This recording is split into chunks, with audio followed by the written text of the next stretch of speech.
अस्सलाम वालेकुम नाजरीन, मैं हूं फ़याज़ हुसैन। आप देख रहे हैं WT न्यूज़ HD। आज हम बात करेंगे इस हफ्ते में चलने वाले अल अज़ीज़िया केस और साइफ़र केस के ऊपर। अगर देखा जाए दोनों केस अपनी अपनी जगह पर इमरान खान और नवाज शरीफ के लिए मुश्किलात में इजाफा भी कर सकते हैं। खैर, अगर अल अज़ीज़िया को देखा जाए तो हकीकी मानों में उसको मुश्किलात तो पैदा करनी चाहिए, लेकिन जो हालात नज़र आ रहे हैं उसमें यही है कि शायद उसमें भी मियाँ साहब को जो है ना वो क्लीन चिट मिल जाए।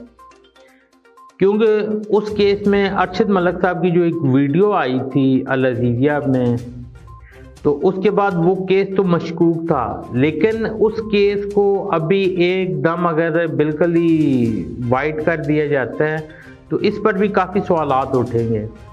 आया ठीक है कि ये केस अगर आज से 6 महीने, साल, 2 साल पहले चलता और उसमें उनको क्लीन चिट मिलती तो उसकी एक और क्रेडिबिलिटी थी, क्योंकि अरशद मलिक साहब की वीडियो के बाद उस केस पर वाकई बहुत सारे सवालात उठते हैं। लेकिन अगर अरशद मलिक साहब उस केस में विक्टिम बने थे या वो ब्लैकमेल होकर उन्होंने जो है मियाँ साहब के खिलाफ फैसला दिया था, तो उसका ये मेरे ख्याल में हल नहीं निकल सकता कि मियाँ साहब को जो है ना अभी बिल्कुल क्लीन चिट दे दी जाए। उसके लिए भी उस केस को दोबारा जो है वो रिव्यू करना पड़ना चाहिए कि उसमें दोबारा तहकीकात हों, वाकई मियाँ साहब उसमें जो है इन्वॉल्व थे या नहीं।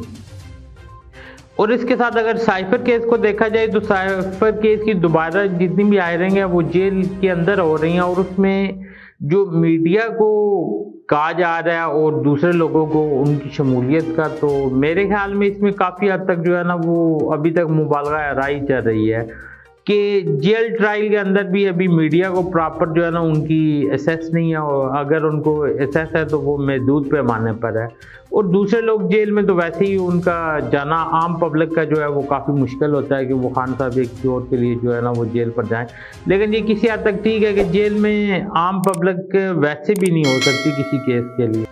इसके साथ ही ख्वाजा आसिफ साहब ने कल एक प्रोग्राम में बात करते हुए PTI को गैरत दिलाने की कोशिश की है कि आपका जो करता धरता है या जिसको आपने जो है चेयरमैन PTI बनाया है बैरिस्टर गौहर खान साहब को, वो पाकिस्तान पीपल्स पार्टी से जो है ना मांग कर लाए गए हैं।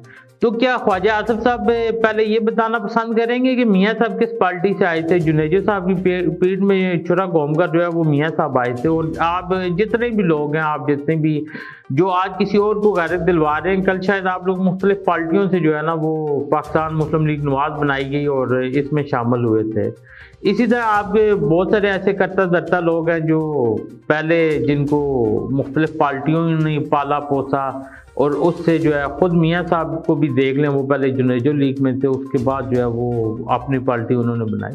तो ये सियासत में कोई चीज़ भी पे आखिर नहीं है। हाँ, अगर आपको गौहर साहब के ऊपर इख्तलाफ है तो उनके बारे में अगर कोई आपके पास ऐसा एविडेंस है या कोई ऐसी बात है कि वो बंदे ठीक नहीं है या उनके ऊपर किसी किस्म के केसेस है या कुछ ऐसी चीज़ें थी, तो आप उस पर एतराज़ करते हैं कि यार आपकी लीडरशिप जो है ना वो अच्छी नहीं है। हालांकि आपकी अपनी लीडरशिप को जो है वो सुप्रीम कोर्ट से भी जो है ना उस टाइम चले वो उन्होंने गलत कहा या ठीक कहा, वो एक बात की बात है, उस पर जब भी मुकम्मल फैसले आएंगे तो फिर देखा जाएगा। लेकिन सलीस माफिया और डॉन और पता नहीं क्या कुछ जो है ना आपकी लीडरशिप के लिए यूज़ किया गया था। अगर आप किसी और को गैरत दिलवाना चाहते हैं तो उससे पहले आप खुद भी अपने गिरबानों में भी झांकें कि आपके लिए जो है ना गैरत का मुकाम क्या है। आप कल एक सियासतदान को क्या कहते हैं, फिर उसी सियासतदान को वो गले लगा लेते हैं। कल तक आप लोटों के ख़िलाफ़ थे और बाद में उन्हीं लोटों के सर पर आपने जो है ना PDM की गवर्नमेंट बनाई और उन्हीं लोटों को अभी टिकट भी देने पर आ गए हैं। आपने अपने तमाम ज़मीनी इलेक्शनों में जब PTI की गवर्नमेंट ख़त्म की थी उसमें तो तमाम टिकट ही लोटों को दिए थे। अगर ऐसी बात है तो फिर लामाला वो गैरत जो है ना किसी और तरफ से किसी और तरफ में मुंतकिल हो जानी चाहिए, क्योंकि हमारी सियासत का ये खासा मेरे ख्याल में रहा है, हम सिर्फ जो है ना वो दूसरों के लिए तो अच्छा सोचते हैं कि वो दूसरे अच्छे हो जाएं। शायद अपने गिरबान में झांकना जो है ना वो हमें इतना अजीज़ नहीं है या हमें अच्छा नहीं लगता। अब तक के लिए इतना ही। अल्लाह।